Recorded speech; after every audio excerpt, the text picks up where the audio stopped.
মানুষ কত আয়োজন করে মানুষকে ভুলে যায়, কত নিপুণ অভিনয়ে একটা মানুষকে বুক থেকে, জীবন থেকে, মায়ার বৃত্ত থেকে দূরে সরিয়ে দেয়। হুট করে তো আর কাউকে পর করা যায় না, তাই শুরু হয় অবহেলা আর অজুহাতের এক নিভৃত নিষ্ঠুর আয়োজন। প্রথমে চেনা আবেগগুলো কেমন যেন অচেনা হতে থাকে, তারপর বাড়তে থাকে দূরত্বের দেয়াল।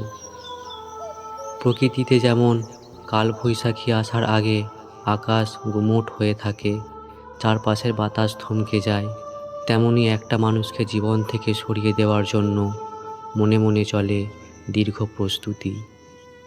অকারণেই খিটখিটে মেজাজ দেখানো, ছোট ছোট বিষয়ে বিশাল ভুল বোঝাবুঝির পাহাড় খাড়া করা, এসব তো আসলে কোনো আকস্মিক ঘটনা নয়।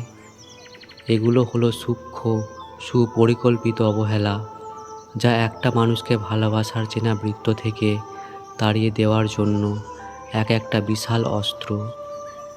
ইচ্ছা করেই এমন একটা পরিস্থিতি তৈরি করা যাতে সে নিজেই একসময় ক্লান্ত হয়ে অপমানে আর অভিমানে নিজেকে গুটিয়ে নেয়, যাতে শেষমেশ দোষটা নিজের ঘাড়ে না পড়ে, যাতে বুক ফুলিয়ে বলা যায়, তুমিই তো চলে গেলে।